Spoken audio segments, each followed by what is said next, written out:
Thanks. It's good to be here, and thank you for your time.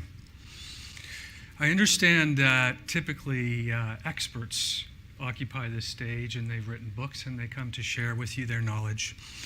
And I want you to know up front, I am not an expert in anything. What I am is a guy who is an expert in my own failure and the pain and suffering that comes from making wrong choices. So I'd like to begin by asking you to reflect on a question.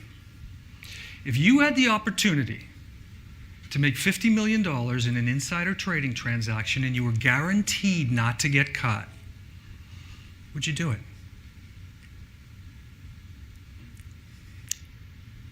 Ask yourself what percentage of the people in this auditorium would do it. What percentage of the people in the organization would do it? What percentage of the people in your family would do it? Right? For the last 7 years, I've taught a course, Ethics and Finance, to MBA students at a university. And in the second class, we learn about insider trading, and I pose that very same question to my students. They write yes or no anonymously on pieces of paper. I gather up all the papers, and I calculate the percentages. So what percentage of, over a 7-year period, I've been calculating this, what percentage of students do you think would take that trade? Just shout out. 40? 75? In the ballpark, 67%. So think about what that means. 67% of postgraduate business students going into the field of finance would commit an illegal act if the dollars were big enough and they were guaranteed not to get caught. The real question is why? Why would they cheat? Why would they sacrifice principles for profit? And the answer goes to the essence of what I want to talk to you about today. The answer, I believe, is the very definition of greed. A voracious, self-centered wanting for excess beyond what is necessary and sufficient. And without an awareness around greed, it can be incredibly seductive. And it can be brutally destructive. So I'm going to share my story and hope to give you a greater awareness around greed through that by telling you about how through some shortcomings in my character, the seductive and destructive force of greed got a stranglehold on me, brought me to my knees, and I betrayed the things that mattered the most to me. My dignity, my values, my family. And how, over the course of the last 14 years, I rebuilt my character, reclaimed the things that mattered most to me by recognizing that character is not something that's black or white. It's not set in stone. Character is malleable, and it's a function of context and circumstance. And so what I had to do was make a hyper-vigilant effort at cultivating virtue and character throughout the last 14 years. Albert Einstein says there are 3 great forces that rule the world: stupidity, fear, and greed. And I'm totally clear that stupidity, fear, and greed ruled my life for the first 40 years. And then life dropped this huge boulder on my head, and I was forced to wake up. I met some amazing teachers, and they drilled these 3 insights into my head that I'm going to share with you through the context of my story in hope that they will be useful to you on your journey in leadership and life. Psychologists tell us that our childhoods create the conditioning that sets up the core trajectory that our lives take. And that typically we have a parent that sets up the major patterning around how we relate to ourselves and how we relate to the world. And for me, it was my father. I remember him in 2 dimensions. One dimension, he was a hotshot surgeon, drove a Mercedes, wore really slick clothes. Another dimension was a guy that was emotionally shut down, very critical, very judgmental, and very hard on me. So my mind wired up early on that in order for me to be safe, I would have to achieve and be successful financially. In order for me to cultivate the sense of belonging, I would have to achieve financially. Right? My mind wired up that financial achievement would define the foundation of a happy and successful life. So I got into the game of business. I started 12 companies over the course of my career. And as I was getting varying levels of success under my belt, I was getting greedier and greedier. And so I migrated to the financial services industry. I set up a merchant bank. This is 1998. Our game plan is to fund early-stage internet infrastructure companies, work intensively with management teams, raise subsequent rounds of funding, and get them public at exponential valuations to where we had invested. And I needed somebody to do technical due diligence, so I hired a young guy, cum laude, out of an electrical engineering school, and tall, blonde hair, blue eyes, Israeli. I remember in our first interview him saying, "Michael, I don't have any interests, I don't have any hobbies, I care about one thing. I want to make as much money as I can, working as hard as I can, as fast as I can." And I thought to myself, where have you been all my life, baby, right? Hired him. After that, made him partner. We recruited a small research team, worked 18 hours a day, 7 days a week, didn't see my wife, didn't see my kids, totally consumed with building wealth. Dot-com boom hit. We get a few of our companies public. I go from having nothing and being worried about paying my mortgage to an 8-figure net worth overnight. And in my mind, I thought, I'm 33, in my mind, I thought I made it. Right? I got the Porsche, I got the Range Rover, I got the Rolex, I traveled all around the world, first class, best hotels, best restaurants, really indulged in pleasure. And how long do you think that pleasure lasted? For me, 6 months. Why? Because my psychology was rooted in scarcity. It was rooted in this scarce, competitive, adversarial model of being that I can describe to you in 2 words. Not enough. I don't have enough. I don't have enough relative to the next guy. There's not enough out there for me. And ultimately, this lie, this core belief that I am not enough. And so, in my mind, I thought, I got to make more money. I got to get into like $250 million, $500 million, right?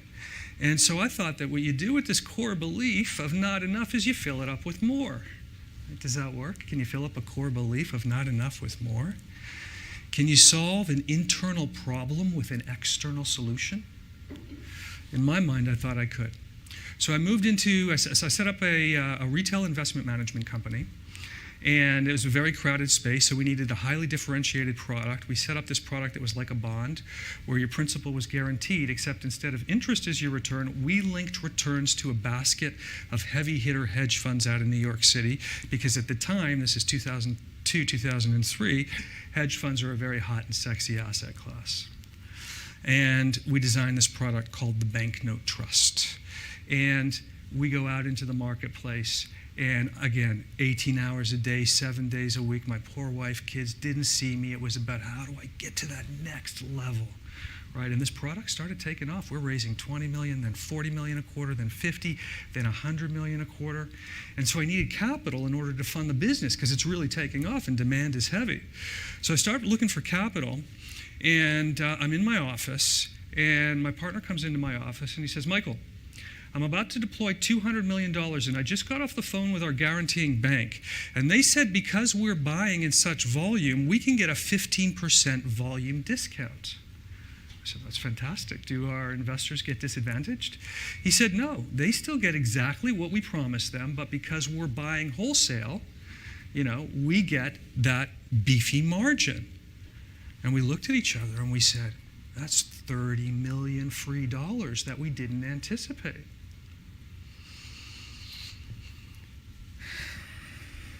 At that time, my desire for money, power, recognition, prestige completely overpowered my desire to live in my moral compass, to live my values.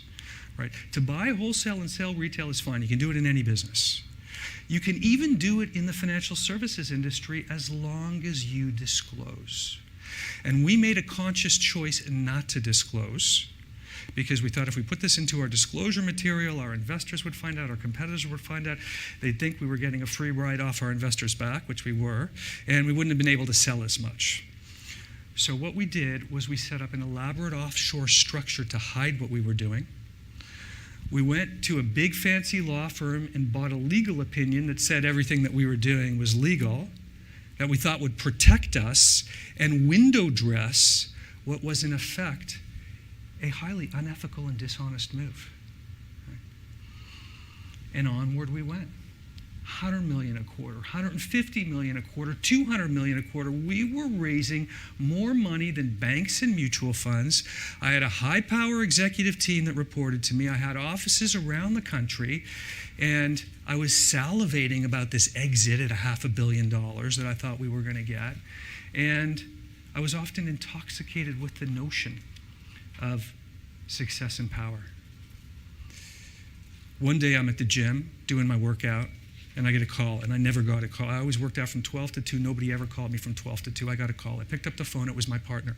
He said, Michael, 8 people from the enforcement team of the Securities Commission just walked into our office, and they want to speak to us. I said, what do they want? He said, I don't know, just get over here fast.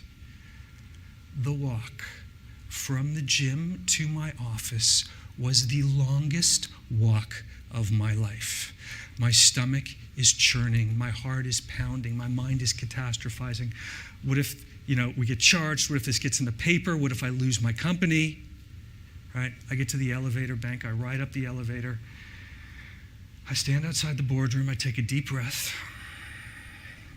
I put on my mask of fearless confidence, and I walk inside. The head of the enforcement team says, hello, sir. We want to understand a little bit about your operations, and we'd like to begin by asking you a few questions. I said, no problem. I'd be happy to help. I'm just going to go get settled in my office. Everybody okay for coffee, water? Okay. All right, I'll be right back. With that, I beeline into my office. I pick up my phone. I call my lawyer. I say, Mike, 8 people from enforcement just walked in, and they want to speak to me. What do I do? He said, well, you don't actually have to talk to them. Remember, we separated the portfolio management license, which is under their jurisdiction, from the securities distribution side of the company. So it's actually your partner that's under their jurisdiction, and it's him that has to speak to them. I said, that's fantastic. Can you send me that in writing? He said, sure. So I go back into the boardroom. I tell everybody that my partner's going to be helping them, and I'm around if they need anything. And I answer a few more questions, and I excuse myself, and I go out into the organization to try and calm the moral outrage as a result of the fact that we are getting audited by the Securities Commission. About 3 weeks later, I get a call from my partner. He said, Michael, the Securities Commission is really uncomfortable with our structure. They don't like what they see. They're putting a cease trade order on the business. It's going to go public. It's going to get in the media. We're too young to bear this kind of publicity. I think we're finished. Didn't sleep that night. Agitated, tossing and turning. I get out of bed in the morning. I go downstairs, open the door. I pick up the newspapers, and there it was on the front page, business section of both papers. Scandal, commission moves against Portis, which was the name of my company at the time. And I can barely read it. It's all fuzzy, but I see my name, all of it, and it's like this, the media is turning me into a crook. And I just threw the papers down, and I thought, my reputation is completely damaged across the entire business community. I eventually had to fire everybody in the organization, and I was built with the ability to withstand a lot of stress for whatever reason, but firing good people who had mortgages in scandal was almost too much for me to bear. I pulled everybody into the boardroom, conference call across the country, gave a farewell speech, handed out notices of termination. I went into my office, and I broke down and I cried. And I hadn't cried since I was a little boy. But as human beings, we're adaptive, right? So I'm adapting to my new norm. Okay, the Securities Commission is, I got to manage my lawyers, I got to manage the little bit of money that I have left, I got to figure all this out. I'm in the kitchen preparing breakfast, in a more adaptive place. I get a call from my partner. Michael, checkmate. I said, what do you mean checkmate? He said, you know the $50 million offshore fund that KPMG froze? I said, yeah. He said, I just convinced the Swiss bank to release 15 of the $50 million, and I wired the money to an offshore haven, so now no matter what happens, we got gunpowder to fight legal with, and we got a safety net in case all hell goes loose. I'm like, you did what? And I got off the phone with him, and I'm going to tell you honestly, my first reaction to what he did was relief. Because as a result of legal expenses, living expenses, and investment losses, all the money that I made had evaporated down to nothing, right? And I figured at least in a worst case scenario, if I end up in jail, I'll have something to support my wife and kids with. And my next thought was, holy crap. This was a civil disclosure issue. All of the money and the investments were in a prime brokerage account. Now there's theft, it's criminal, and there's money missing, and I'm a part of this. And I didn't know what to do, right? I didn't know where to turn. I mean, what do you do, right? Like, there's $15 million. 7.5 is yours. Do you take the 7.5 million? And now, well, at least if I have no money, I'll be able to fund a great legal defense. And if I have to go to jail, my family will be supported. Or do you say, no, I don't touch that money because that's stolen money, which you don't have the money to fund the great legal defense, which increases the probability of you potentially going to jail and your wife and kids not getting supported, right? For some people, it's a no-brainer. They take the money. For some people, it's a no-brainer. They'd never take the money. I didn't know. And to make matters worse, 3 weeks later, we both got charged with multiple counts of fraud. So I'm panicking, right? I am in a state of total overwhelm. I don't know who to talk to. I don't know where to go, what to do. I'm doing intensive religious study, asking the big questions. Is there a God? Why am I here? Why did this happen to me? I'm in intensive therapy, trying to understand my mind and how it worked. I'm reading 10 self-help books a week. Nothing's helping. And then I was introduced to a lady who I had a conversation with, kind of like a counselor, who I thought was incredibly powerful and clear and wise, so I decided to go see her. And I can remember in one of our few sessions that I went in, I walked in, I'm filled with righteous indignation. I'm angry at my partner. I'm angry at the prosecution, the commission, KP. I'm angry at the world. And she sees me and she says, okay, listen, I see you're angry. Let me ask you a question. What was your sin? I said, my sin? I was playing the game like guys do. I was in finance. I don't think I was doing anything different than a lot of people do in finance. I didn't do anything wrong. The world is against me. She said, really? She said, what was your part in this? I said, I don't know. She said, it starts with a G. I still didn't know. She said, greed. And when she said that, I got pissed off because I didn't want to take responsibility that I was a part of creating all of these things that happened to me. I wanted to play victim and blame everybody else. Right? But there was a part of me that was actually relieved because she had named what was true. And now I could see this character trait that was so destructive to me and so many people, and I could begin to heal it. And I came to understand that from my greed, no amount of money was ever enough for me. I always lusted after more money, more accolades.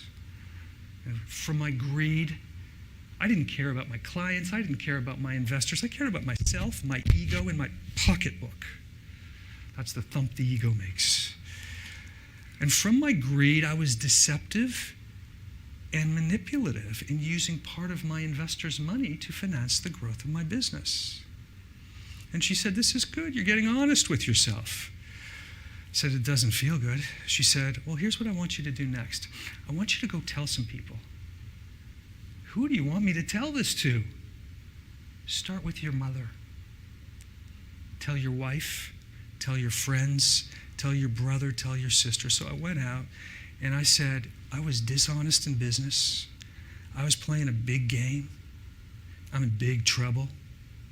And I'm scared. And people ask me often, did family and friends kind of shun you after you went through this whole kind of debacle? And actually the opposite was true. What I got was love, understanding, and compassion. And I think there are two reasons for that. The first is, I was blessed with really great people in my life. But the second is I wasn't arrogant and evasive and vague. I was vulnerable, transparent, and honest. And I learned that, in our vulnerability, there is just so much power to connect. It's a very powerful leadership trait. And so I did start feeling better. I felt like, even though I was potentially going to jail, I felt like this 2,000-pound weight had been taken off my chest. So I went in to visit my counselor again, and she said, "Hello, Mikael." I said, "What are you calling me Mikael for? My name is Michael Mendelson." She said, "You have been born anew." And it was like, the room got quiet because I realized that I actually was a different person than when I first came in to see her. And I got emotional around it. And she said, "Have you ever thought about changing your name? Because in many traditions throughout the centuries, when people want to create a new trajectory for their lives, it's actually quite common to change your name." I said, "Well, it's kind of weird, but you know what? I'm getting slaughtered on Google search. It could be a great way for me to kind of reinvent myself." She said, "Don't do it because you're hiding. No more hiding. Do it because it's an external reflection of an internal transformation." And so I listened to her and I reflected on that.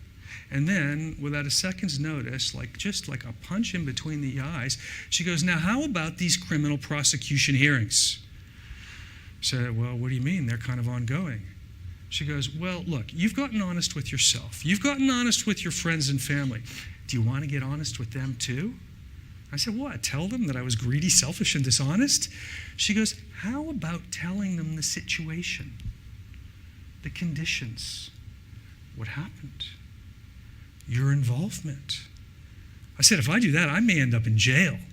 She said, "You may end up in jail anyways, but at least if you tell the truth, you will end up in jail with your human dignity." She said, "You may end up physically imprisoned and freer than you've ever been in your life, Mikael, having released yourself from the inner prison." And I'm like, this is heavy, man. What's on the table here? So I got some resistance. And I said, "Well, what about my partner? Wouldn't I betray my partner?" And she said, "Mikael, do you really think your partner has your best interests at heart?" She said, "You can never go wrong standing in your truth." And when she said that, it hit me like a ton of bricks, right? Because I realized that I had gotten so caught up in greed and clever manipulations that I'd completely lost my way. And now, to connect with my partner and be complicit in this $15 million theft, I would be a living betrayal of my values. And I had 3 young daughters.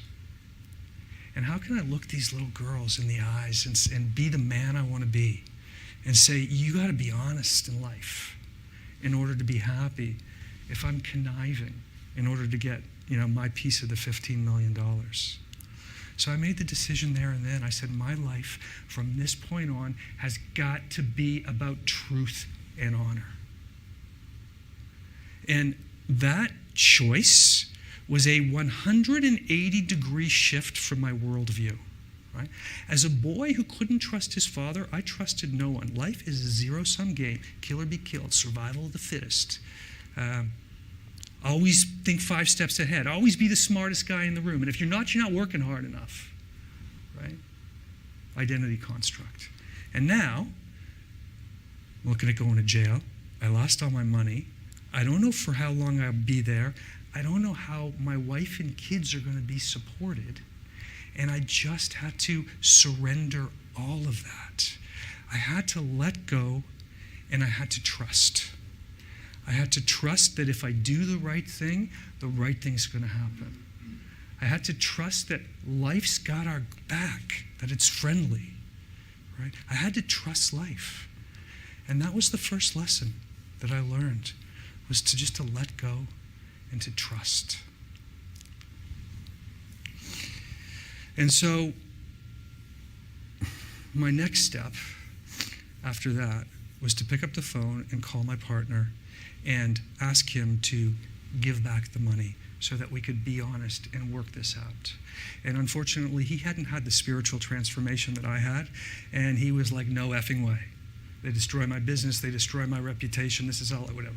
So we had this huge, we had a falling out, and my next steps were quite clear. I called my lawyers, I said, I want to go sit down with the prosecution, and I want to tell them everything. Lawyers thought that wasn't the best idea because they could use it against me. And I said, I'm resigning as master of my universe. I ain't doing a good job. I'm going to go in and I'm going to trust that if I do the right thing will happen. And after 5 days of grueling interviews and 3 months of grueling negotiations, because the dollars were so big, we were in $800 million. This had gone to the Department of Justice, so it had gotten a little bit political, and they wanted jail time. And so I had these 3 little girls, and I wanted to get on with my life, and this would have been a 5-year fight. So I agreed to 1 count of fraud, 2 years in a federal prison, with the provision that I could get out within 6 months on good behavior.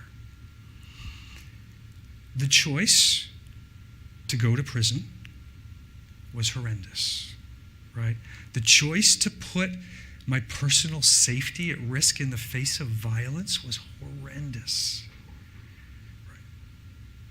The choice to further damage my reputation was horrendous. But none of that was the worst part.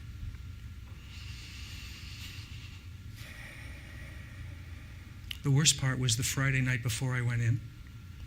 My wife and I telling my young daughters, I had one daughter that was 10, one daughter that was 7, and one daughter that was 4, that we had to tell them something. And them gathering around the table after dinner and looking up with me. They all had these big, beautiful blue eyes and long, flowing hair. What, Daddy, are we going to go to the treat store? No, my darlings, I got to tell you something serious. Daddy made some mistakes, and I got to go away for 6 months, maybe a little longer. No, Daddy, why? And I'm seeing like the fear in their eyes, because Daddy made some bad choices. And whenever we make choices, there's always consequences. Well, can we come visit you, Daddy? No, my darlings, you're not going to be able to. And the look of terror in their eyes. And my big one started bawling, and she grabbed my stomach and she goes, no, Daddy, it's not fair, you can't go. And my middle one grabs my neck and goes, Daddy, you're going to miss my birthday, right? And my wife's crying and they're crying and I'm crying. That was the worst part. Seeing the consequences of my choices in the tears of these little precious girls' eyes. And as I was getting ready to go inside, I amped up my mixed martial arts practice, which I had been doing for 4 years. I amped up my meditation practice so I was physically confident and I was calm. Trying to kind of prepare for Mortal Kombat Zone. And nothing can prepare you for landing up in prison, right? Nothing can prepare you for waking up in an orange jumpsuit in a 10 by 10 jail cell. Nothing can prepare you for the violence. It's not one-on-one fights, it's 5-on-1. Guys get beaten to shreds and the guards don't get in the way. And nothing can prepare you for the lockdowns when there's a stabbing on another range and you can't leave your little cell for like 3 days and every second feels like an eternity and a sense of hopelessness and despair come in. Like nothing can prepare you for that. But as I kind of got through the trauma of it, the capital T trauma of it, a funny thing happened. I guess because of all the work I was doing on myself and my ego was disintegrating and my heart was opening up. I looked at these inmates and they were mentally tormented and misdirected, and I just had so much compassion for them. Like this compassion welled up, and I was like, how can I help you? I'll listen to you. I'll be your psychologist. I'll help you position your parole hearing, which is a marketing exercise. Like, what can I do? How can I help? And it was really interesting because my whole life and the way that I kind of even went in there was protection from a place of fear, right? My assets, my reputation, my image, my family. We're protecting all of the time. And that's even the way I went in there was mixed martial arts, right? But then all of my ego attachments get stripped, right? I don't have a house anymore. I don't have a family. I don't have anything except for this heart, right? And this heart was ready to open. And then it did open, and I was in service. And being in service to these people actually had the days pass in a fulfilling way. And I learned the power of servant leadership in prison, ironically. And that was my second big lesson, was the power of being open-hearted and compassionate and having the intention of service. So we're coming to the end. So I get out. Unfortunately, all those great lessons didn't stick, right? And I'm thinking, I'm scared, and I'm like, okay, how am I going to rebuild myself? And I thought, okay, I know what I'm going to do. I used to be hotshot finance entrepreneur. Now I'm going to be Mr. Transformation. I'm going to write a book. I'm going to get on the speaker series. I'm going to get on Oprah. I'm going to show the world the master of the universe. I really am. And I still had this beautiful teacher. And I walked in to see her, to tell her all my grand plans, and she said, "You are an arrogant egomaniac." I said, "I know, but I'm working on it." She said, "Working on what? Have you learned anything? I'm surprised your head even got through the door." And I got pissed off with her. I said, "Let me tell you something. I'm living on fumes. I got to make a living. I'm getting slaughtered on Google search. I have got to rebuild my reputation. My wife is furious with me. I've destroyed our financial future. She's horrified of whether I'll be able to provide to my wife and kids in the future. And when I can get my butt out of bed and I look in the mirror, I can't stand the guy that I see. So you tell me, oh wise one, what should I do?" And she said, "There's one solution to all of those problems." I said, "Great, tell me." "Oh, what do you think it is?" "I don't know, you want me to go be in service more to people?" She said, "That's good, but that's not it.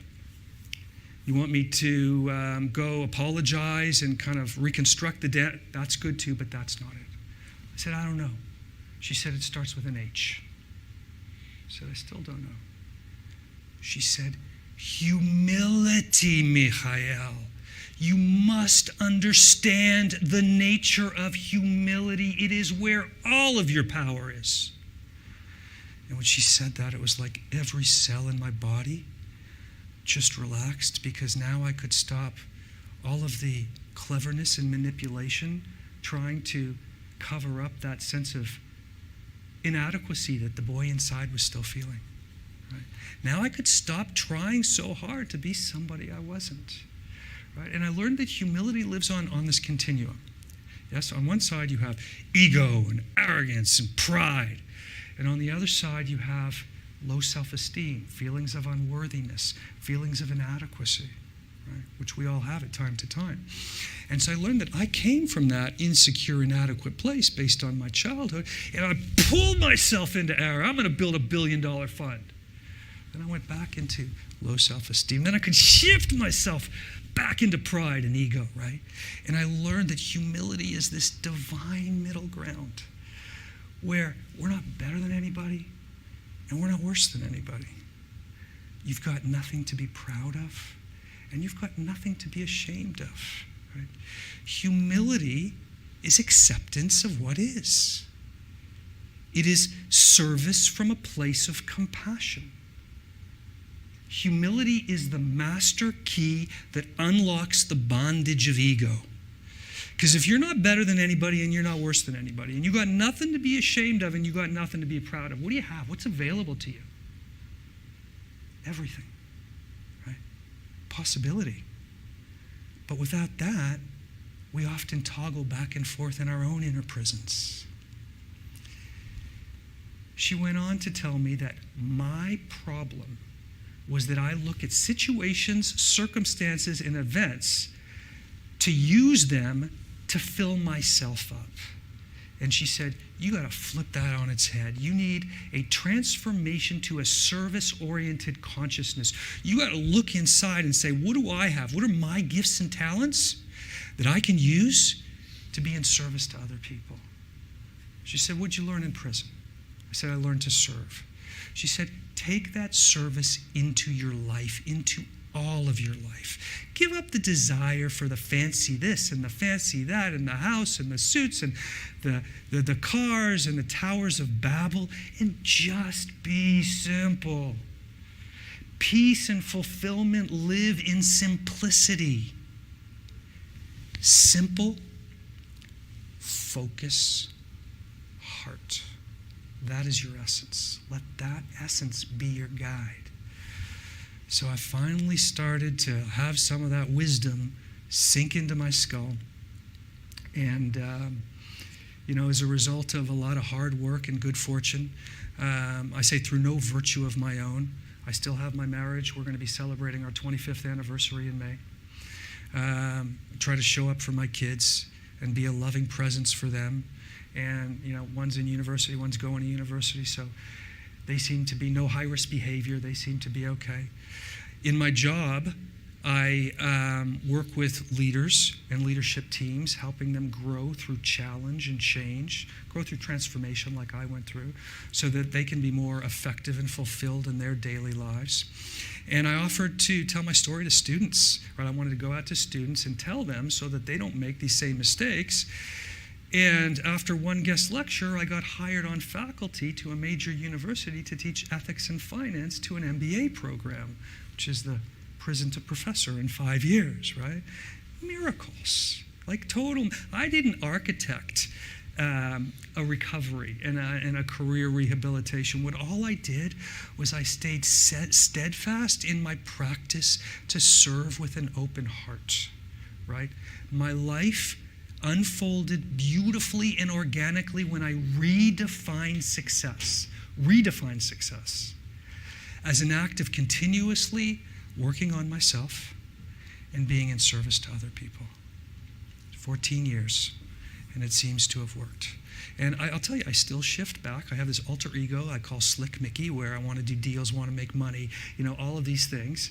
But I got to stay mindful that that's not a scorecard that I consciously chose. That is a scorecard that I adopted from a society that has me chasing and grasping my entire life. Psychologists call it hedonic adaptation, or the hedonic treadmill. We want to get that job, want to get that salary, want to get that house, want to get that spouse, whatever it is. We get it, we adapt, feel empty, miserable, set the new goal, adapt, empty, miserable, on this perpetual cycle of dissatisfaction. And that was my story. Work hard, be successful, achieve, make money, then I'll be happy. Right? That formula for me, and as far as I see, many other people, didn't work. So there's another way. I'll leave you with this. The sum of my experience has taught me, first of all, I'm not saying there's anything wrong with achievement, okay? I'm not saying there's anything wrong with working hard and having nice things, right?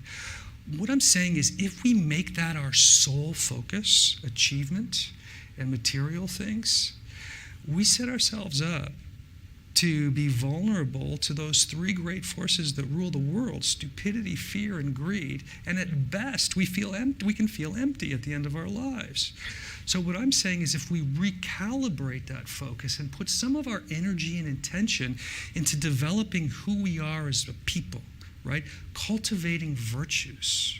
And then when we act from that balanced place, then we're in a position to really create an enduring sense of value for ourselves, for our organizations, for our communities, for our families, and ultimately for the world.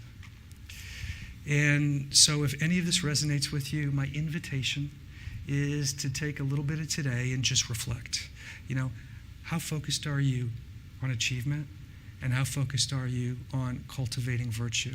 And if it feels right, maybe you want to recalibrate a little bit.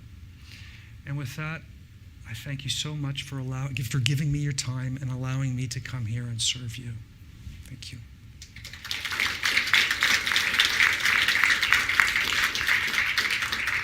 I'll take any questions. I'm an open book. Hi, thanks for the talk. Sure.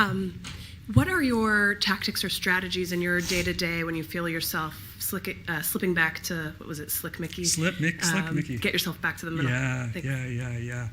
Well, so I would say that it's a practice, right? So it's a practice of deep mindfulness. It's being really aware of mental emotional reaction patterns. It's being really aware of what happens in my physical body and when tension comes up. And with that awareness, coming into 3 deep breaths, right? Stimulates the vagus nerve, which is command central for the parasympathetic nervous system, which releases neurotransmitter that's like Valium. 3 deep breaths, best tool in the world. And then from those 3 deep breaths, refocus awareness to what is my purpose and what are my real values, right? So it's kind of like recalibrate, get conscious, check in with value system, make choice, I would say. Thanks. Thank you so much for sharing your journey. Thank you. Initially, you asked a question. One of the premises was, if there was no chance of getting caught. Mm-hmm. And I'm not sure how germane that is. One sees people doing things even when there's every chance of getting caught, and they still do it. I'm thinking of the recent college admission scandal, whatnot. What's your take on that? On the college, or just the fact that people will do these things even when there seems to be every chance of getting caught from the outside perspective. Yeah. What leads people to do things like that? Yeah. Not to be overly simplistic, but I think this kind of goes to the essence of greed, and it may not be just greed for money, but greed for I want my kids to have a certain image. And I'm prepared to cross ethical boundaries in order to get that. And I have such a sense of entitlement that I can actually pull this off, that I'm going to do it. So there's almost like this delusion that people live in, and they don't acknowledge that. Well, my kid's going to get in.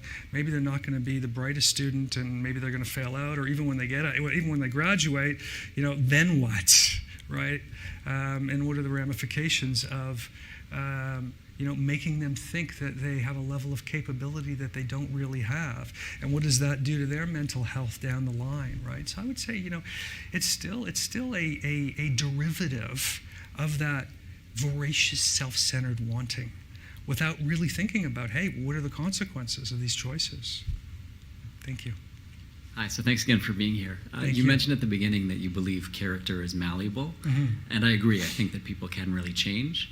But there's also a line somewhere, and there are things that people would consider unforgivable.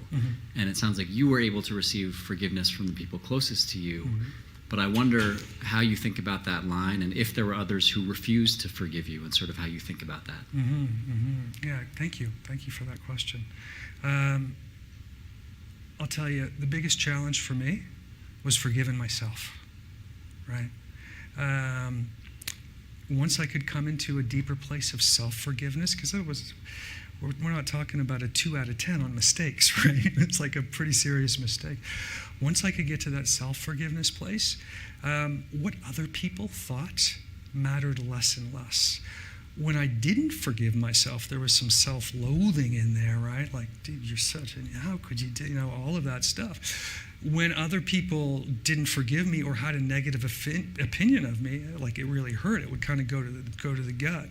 But self-forgiveness is, it's a journey, right? But that once I get there and I understand that, I'm a human being, I'm imperfect, I make mistakes, I am unconscious, more conscious than I was in the past, but I have a certain level of consciousness, and I'm on this certain journey, and everybody else is too. So I judge people less, and listen, I've done this talk a few times. I did it to a whole huge room of Type A investment bankers, and people were like, "Are you serious? Are you really going to walk into that?"